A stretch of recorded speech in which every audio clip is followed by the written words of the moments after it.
continuer à parler des œuvres de Christ. Aujourd'hui, notre sous-thème, c'est « Envoyé pour guérir les cœurs brisés ». Envoyé pour guérir les cœurs brisés. Lisons Luc chapitre 4, verset 18b. On va dire comme ça. Luc chapitre 4, verset 18b, il est écrit: Il m'a envoyé pour guérir ceux qui ont le cœur brisé, pour proclamer aux captifs la délivrance et aux aveugles le recouvrement de la vue, pour renvoyer libres les opprimés. Amen. Amen. Alors aujourd'hui, nous nous arrêtons sur « Il m'a envoyé pour guérir ceux qui ont le cœur brisé ». Hormis le fait que Jésus ait été oint pour annoncer une bonne nouvelle aux pauvres, il faut savoir qu'il était aussi chargé d'une mission précise, celle de redonner intégralement la santé, non pas forcément celle du moteur de l'appareil circulatoire, mais celle des individualités conscientes. Psychologiquement, la santé psychologique, mentale, ou ceux qui sont moralement accablés. Gloire à Dieu. Jésus a ainsi la charge de médecin sans frontières du siège des pensées secrètes, médecin des désirs, médecin des sentiments, voire de la raison, surtout quand c'est endommagé. Comme quoi Jésus est le docteur chargé de restaurer la santé intérieure des personnes. Ceux de l'Ancienne Alliance pouvaient bien se poser des questions comme celle-ci. Nous voyons Jérémie demander à Dieu « Pourquoi nous frappes-tu sans qu'il y ait pour nous de guérison ?» Nous espérions la paix et il n'arrive rien d'heureux. Il y a beaucoup de personnes qui vivent cette situation, et même parmi ceux qui courent après le Seigneur. Ils attendent une guérison et ils ont l'impression qu'ils sont toujours terrorisés. Jésus n'hésite en tout cas pas à se présenter comme le guérisseur des cœurs. À nous de lui faire confiance, comprendre et suivre scrupuleusement ses prescriptions médicales de soins pour retrouver notre santé, autant morale que mentale, lorsqu'elle a été touchée. Alléluia. Voilà comment nous introduisons notre message du jour, envoyé pour guérir les cœurs brisés. Lisons Ésaïe chapitre 1, le verset 5, pour comprendre cette mission spéciale du Seigneur Jésus. Ésaïe 1, verset 5. Ésaïe chapitre 1 et le verset 5, la Bible dit ceci: Quel châtiment nouveau vous infligez quand vous multipliez vos révoltes? La tête entière est malade et le cœur et tout le cœur est souffrant. Amen. Amen. Gloire à Dieu. Puisque nous parlons de la guérison des cœurs, c'est important d'en connaître les mots, d'en connaître ce qui altère la santé des cœurs humains. Donc la question est de savoir quelles sont les maladies du cœur. Et je voudrais préciser encore une fois que je ne parle pas de l'appareil circulatoire du sang. Le cœur est souffrant, premièrement, d'après Ésaïe, à cause des transgressions, de l'insoumission de l'homme à Dieu. Voilà la première cause de la maladie mentale, morale, psychologique de l'humanité. Le refus de l'homme de se laisser discipliner par Dieu a altéré profondément sa santé mentale et morale. Toutes les souffrances dont les comportements des individus sont causés en grande partie par cela. Chaque transgression dénature l'homme et pollue son âme. On peut se sentir libre de transgresser la parole de Dieu. Mais voilà le résultat. Elle nous dénature. La transgression, elle pollue notre âme. Un cœur adultère, un cœur infidèle souffre de confusion. Alléluia. Quand quelqu'un croit que c'est de vivre dans l'adultère, et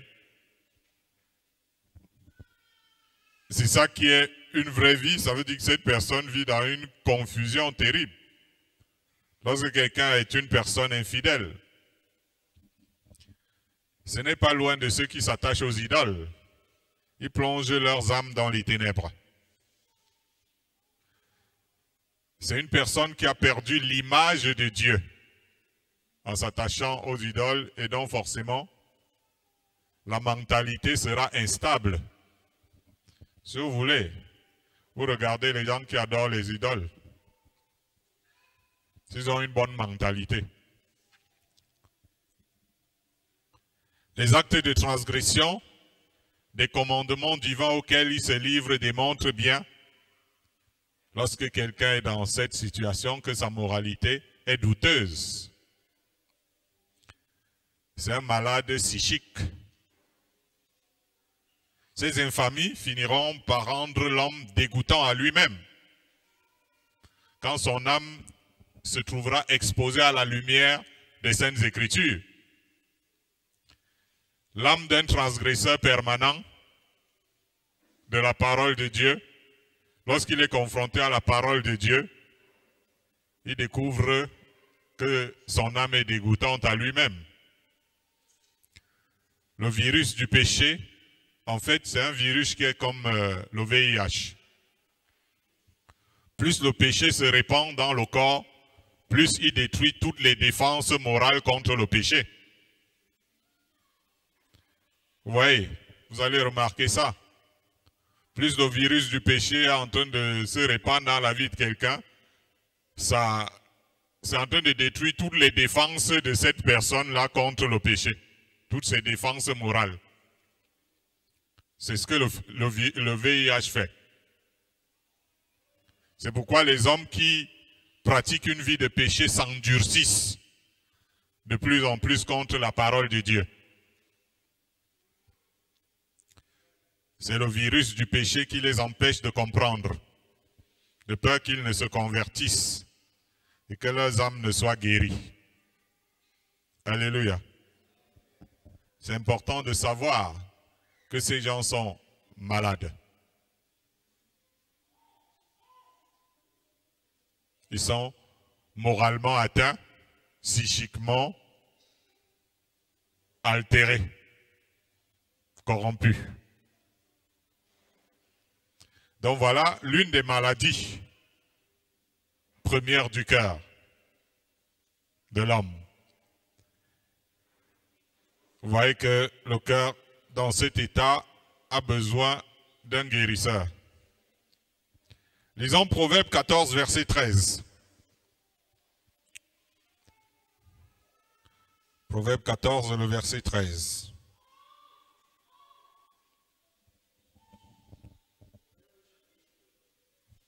« 14, verset 13, il est écrit, « Au milieu même du rire, le cœur peut être affligé et la joie peut finir par la détresse. » Amen. Amen. La deuxième, non moins grave des maladies de cœur sont les problèmes personnels. Je ne suis pas en train de dire que ce sont les problèmes de la vie qui nous arrivent. Ce sont les problèmes personnels que nous emmagasinons à l'intérieur de nous. Parce qu'il existe deux individus face aux problèmes qui se heurtent à eux. Ceux qui les laissent à l'extérieur et ceux qui les emmagasinent à l'intérieur d'eux. Beaucoup de gens ont l'apparence joyeuse. Beaucoup. Nous sommes dans une société de danseurs, de musique et tout ça, et plein de gars, quand vous passez en route parfois au bar, il y a des apparences joyeuses. Il y en a qui ont l'apparence calme, paisible, mais étant pourtant gravement malades dans leur intérieur. Alléluia. Vous savez, aujourd'hui, on n'est pas en train de vouloir parler de vos maladies physiques dont vous êtes tellement conscients. Et il y a des maladies dont on ne prend pas conscience et qui sont là. La religion veut que les gens aient l'air heureux, même quand ils ne le sont pas. Voyez-vous? Dieu ne nous demande pas d'avoir l'air heureux. Dieu veut nous rendre heureux. Nous arrêtons la religion. L'air heureux. Ça fait donc que le premier souci qui vient de dire aux gens d'avoir l'air heureux, cela nous évite d'aborder les problèmes profonds, les problèmes de fond. À force de dire aux gens d'avoir l'air heureux, on ne va pas aborder les problèmes de fond dans le but de les résoudre. Mais les résultats des soucis voilés par de telles apparences ont parfois créé de graves dégâts, hein, et même des drames. Souris, soit l'air toujours souriant, soit toujours ceci alors que tu as plein de soucis intérieurs. Et ceux qui étaient autour de toi ne t'ont pas aidé à aborder les problèmes que tu avais en toi. On t'a fabriqué un être qui a l'air toujours souriant. Et un jour, on entend qu'il a attrapé l'AVC, il s'est suicidé. Il a eu ceci, mais comment? Mais il avait l'air heureux. Il a fait plaisir à tout le monde autour de lui. Le renfermement n'est pas conseillé. Alléluia. Ça nous tue intérieurement. Et en tant qu'homme spirituel, nous ne devons pas nous fier aux apparences de bien-aise des gens. Tu es chargé des gens et tu te fies à leur apparence de bien-aise. Comme ça, tu es content, tout le monde est souriant autour de toi. Tu sais que tout le monde va bien. C'est que tu n'es pas un homme spirituel. Ça ne doit même pas te bluffer. Parce que les gens apprennent à quand il veut sortir, il lave son visage. Alors que ça ne va pas.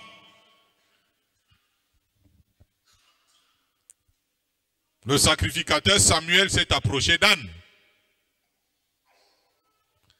Cette femme stérile qui priait dans le temple au point de baragouiner des propos inintelligents. Parce que malgré sa beauté, malgré le fait qu'elle était mariée, Anne souffrait en son cœur.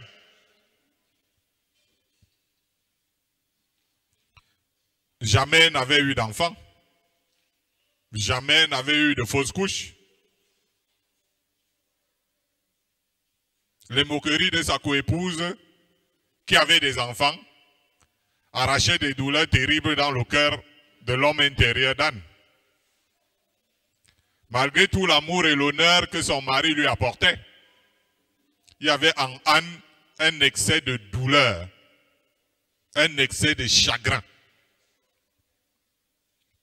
Son mari aimait à la reprendre, souvent pour qu'elle comprenne qu'elle valait pour lui plus que 10 enfants. Pourquoi tu es triste? Même si tu n'as pas d'enfant, tu vaux pour moi plus que 10 enfants. Et il a comblé même plus que l'autre femme. Mais pour Anne, comme le dira si bien Lamartine, un seul être vous manque. Et tout est dépeuplé. Rien d'autre ne compte. Il peut y avoir des blocages divers. Parce que ce n'est pas seulement ce blocage-là qui existe dans les cœurs des gens. Des blocages divers ainsi dans la vie d'un individu qui se voit impuissant à pouvoir régler de telles situations au point de déprimer, de désespérer de la vie, d'être dégoûté de tout. En ce moment-là, on a besoin d'attention. D'une attention. En ce moment-là, on a besoin d'une personne qui nous comprenne, qui nous écoute et qui peut être un canal du miracle divin pour nous en sortir. Voyez-vous, vous vous retrouvez sans force, vous vous retrouvez entièrement brisé. C'est au point que les troubles de votre cœur vous arrachent des gémissements que vous cachez aux autres peut-être même. Ce fut le cas d'Anne dans le temple. Certaines personnes ont vu leur honneur s'envoler, étant constamment humiliées publiquement, exposées constamment à l'ignominie. Le pire, c'est qu'elles n'ont trouvé aucune pitié chez les autres, ni aucun consolateur. Parfois, l'on sombre dans la maladie du cœur, quand on se disait que son temps était venu, et on réalise que notre espoir est à nouveau différé. Les gens souffrent de tas de choses dans le cœur. On a alors besoin de voir des désirs être rassasiés. On aimerait voir des promesses accomplies pour retrouver une vie épanouie qui est en train de fuir depuis. Parce que parfois, promesses, on en a déjà assez.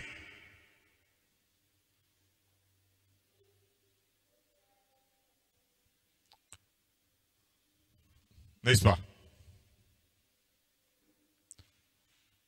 La bonne nouvelle, c'est que Dieu a guéri miraculeusement Anne.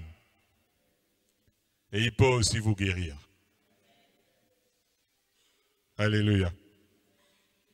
Disons Néhémie 2, versets 2 à 3.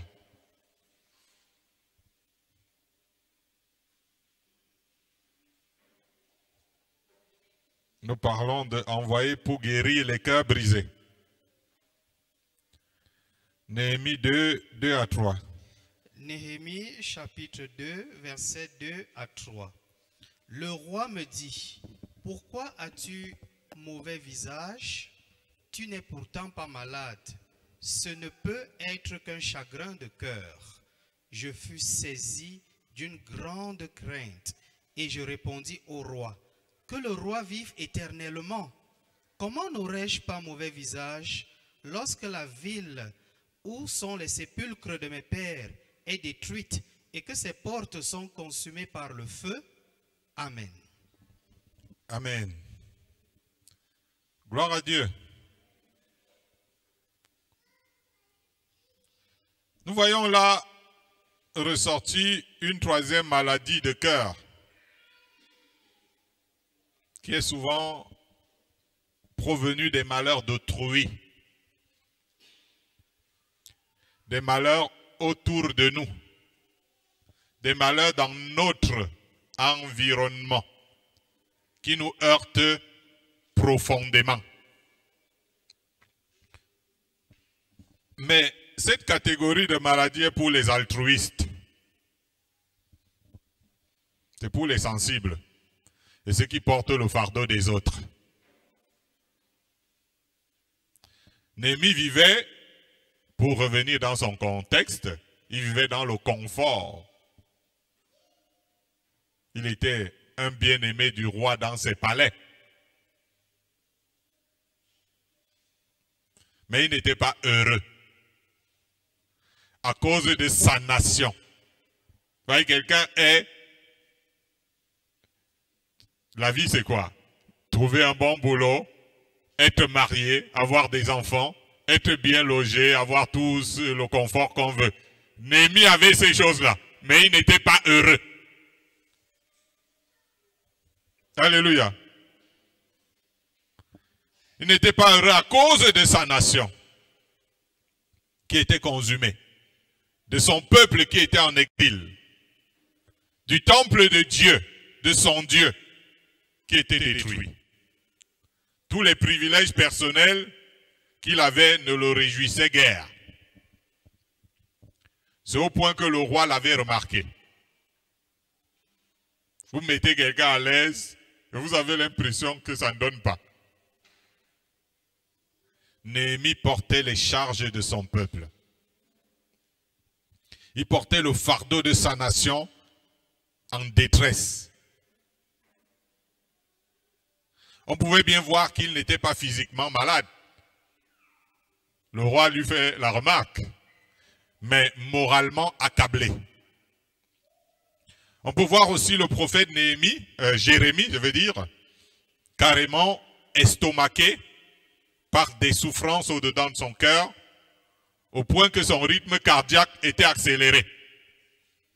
Déjà par les simples trompettes de destruction qui sonnaient contre la nation rebelle d'Israël, dont il était le messager.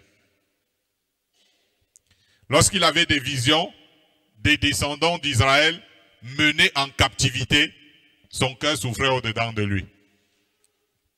Surtout en voyant que le peuple raidissait son cou pour ne pas se détourner du mal qui occasionnerait sa destruction.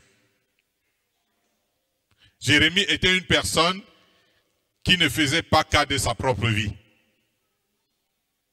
Toute sa vie, il a dû se lamenter devant Dieu de tout son cœur à cause des crimes d'Israël et des jugements divins qui s'abattaient sur le peuple rebelle. Si dans un pays, on tue, si dans un pays, on ravage, on pille, sans que cela vous apporte des souffrances intérieures, sans que vos genoux ne se plient pour vous jeter à terre dans les larmes d'intercession, votre insensibilité est forcément notoire. Parce que moi je vis ici, ça va.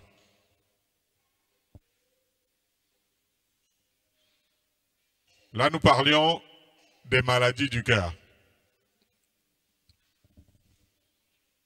Parce que si vous demandez à une jeune fille ici dans la salle, que bon, avant de commencer à parler de ce que nous parlions là, et tout ce qu'on a énuméré, les maladies du cœur, c'est quoi? Elle va te parler de la déception que son gars a fait.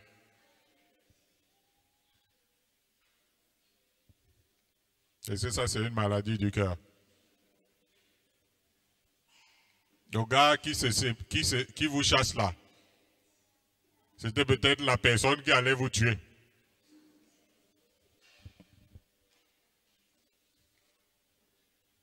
Donc vous êtes sauvés, demain vous rencontrez votre bonheur. Arrêtez de nous parler de maladies du cœur. Ne répétez pas ce que les musiciens racontent. Les vraies maladies du cœur sont ailleurs. Les gens ont les vrais problèmes. Lisons Ésaïe 44, verset 26.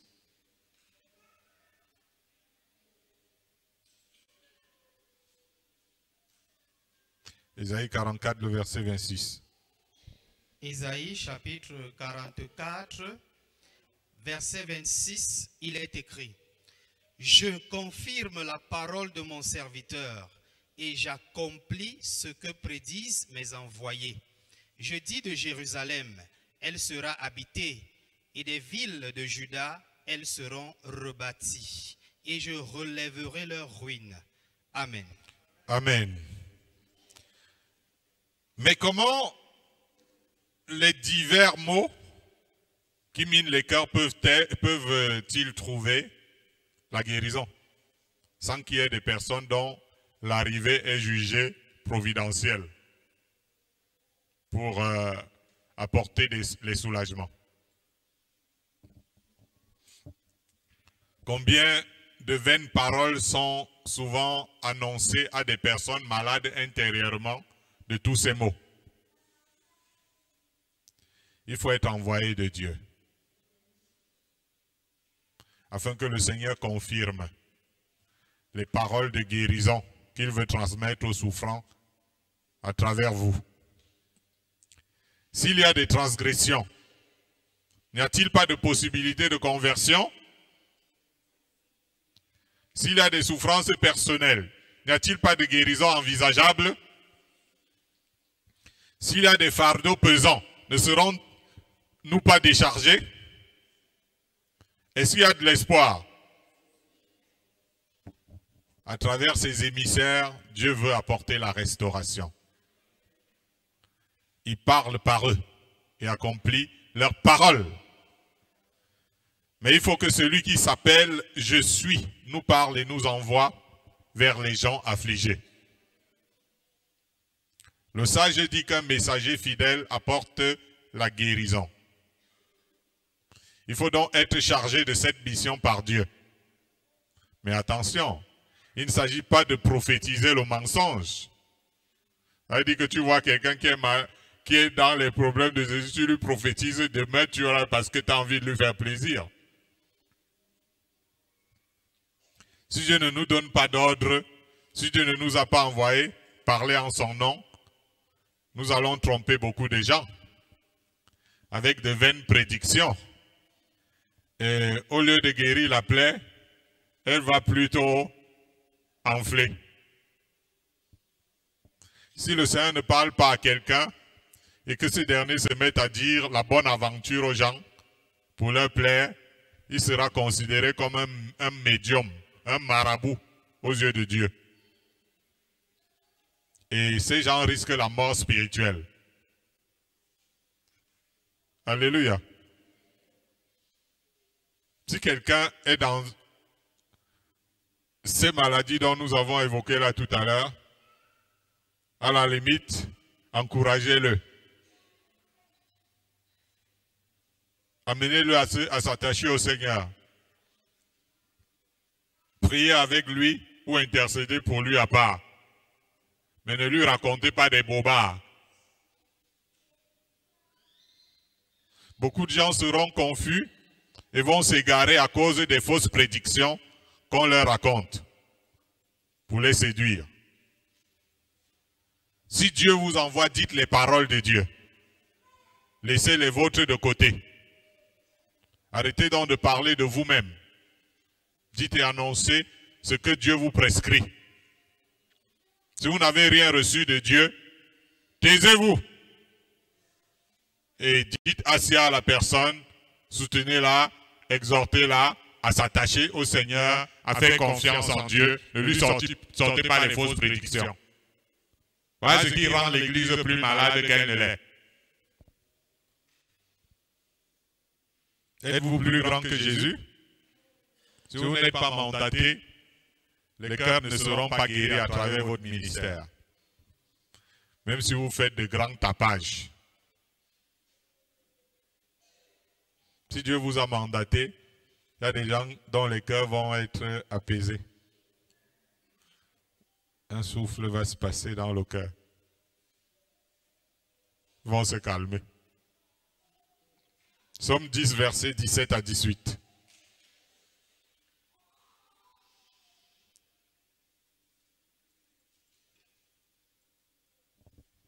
Psaume chapitre 10, versets 17 à 18. Tu entends les vœux de ceux qui souffrent, ô Éternel. Tu affermis leur cœur.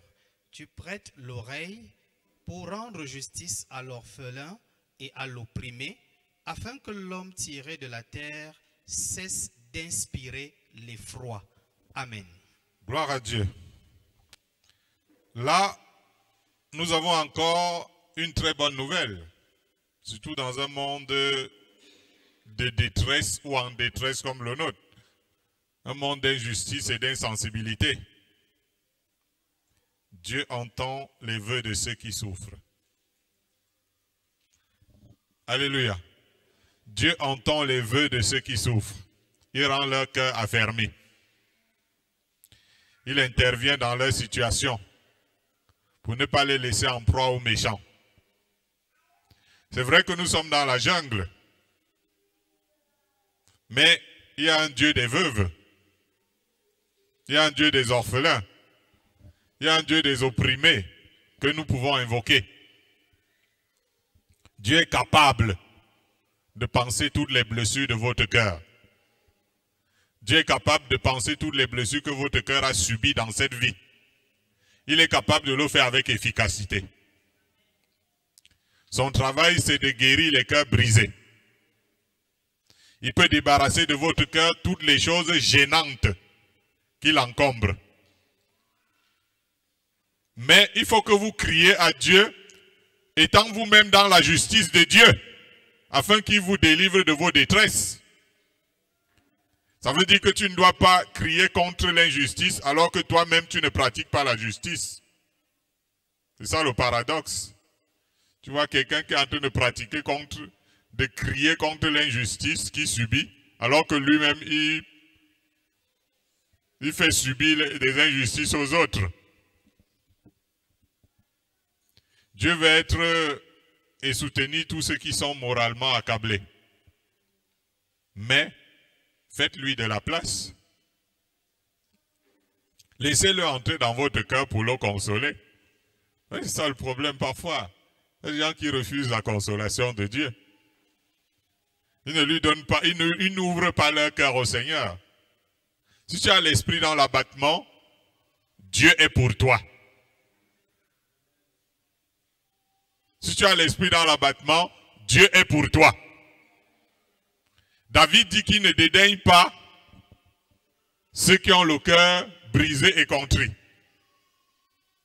Il vient près d'eux s'il invoque de tout leur cœur.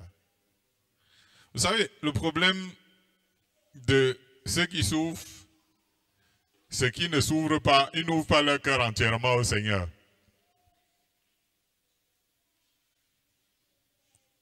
C'est un peu comme quelqu'un qui arrive devant le médecin. Il ne veut pas lui dire certaines choses qu'il cache.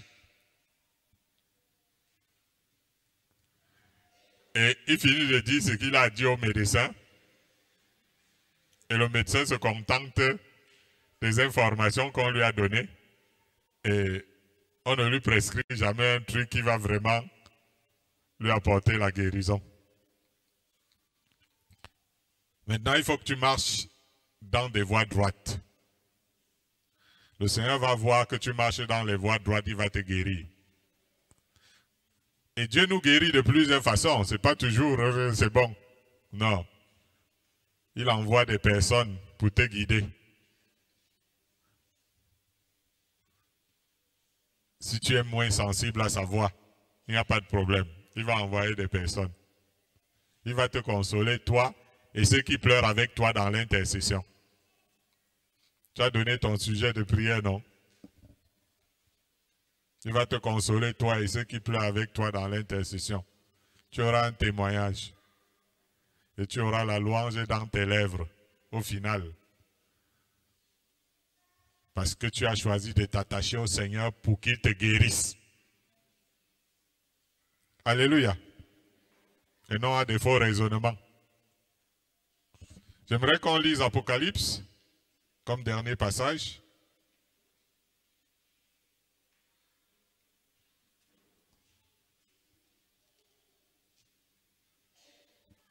Je dis souvent parlons peu mais parlons vrai. Apocalypse 22 verset 2.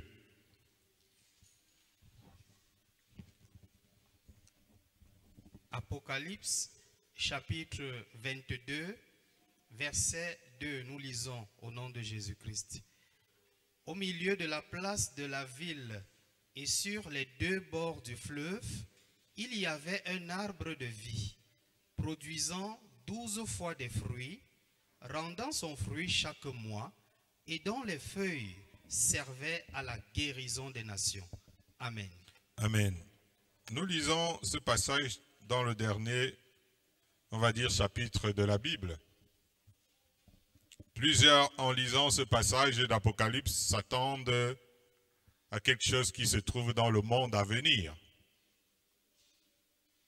Mais Jésus dit que le royaume de Dieu est comme un grain de sénévé qu'un homme plante et qui devient un grand arbre au final.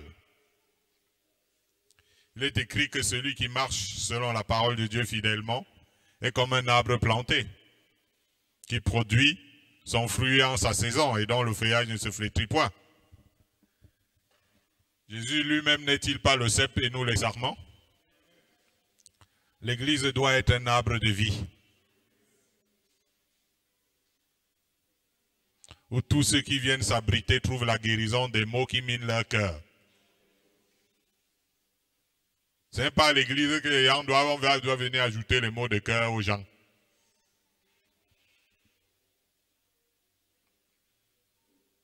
C'est là que les cœurs doivent être soignés en faisant disparaître leurs multiples malaises.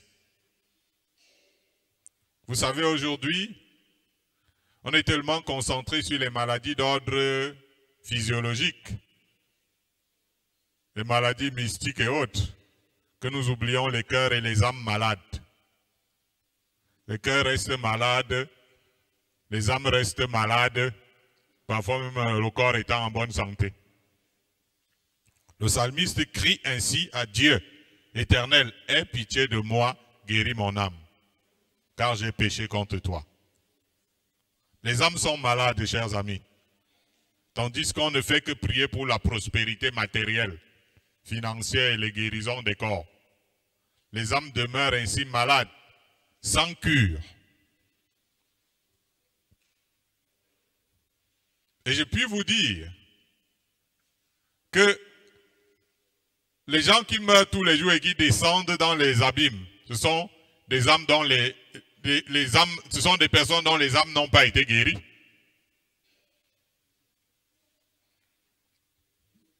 Plusieurs ont reçu la guérison physique, mais ils ont prospéré, leur âme n'ayant pas été guérie, soignée, ils sont descendus dans les abîmes. Amen. Parce qu'on ne se préoccupe pas des âmes, des cœurs, alors que Jésus a été envoyé par Dieu pour guérir les cœurs brisés. Alors qu'est-ce que nous on est en train de faire du salut des âmes? Pour nous, il suffit de conduire quelqu'un à Christ et le reste de lui offrir le monde, alors que son âme est chargée de toutes sortes de maux. Qui entre dans la maison de Dieu et en ressort avec l'âme déchargée. Qui entre dans la maison de Dieu et en ressort avec la conscience purifiée. Qui entre dans la maison de Dieu et en ressort avec le cœur affermi.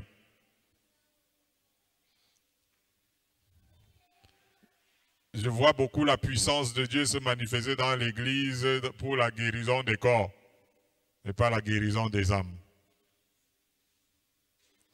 Il faut donc désormais que les gens qui sont moralement accablés et qui entrent dans la maison de Dieu retrouvent intégralement leur santé mentale. Que Dieu vous bénisse. Nous allons garder un moment de silence et réfléchir sur ce que nous avons entendu aujourd'hui.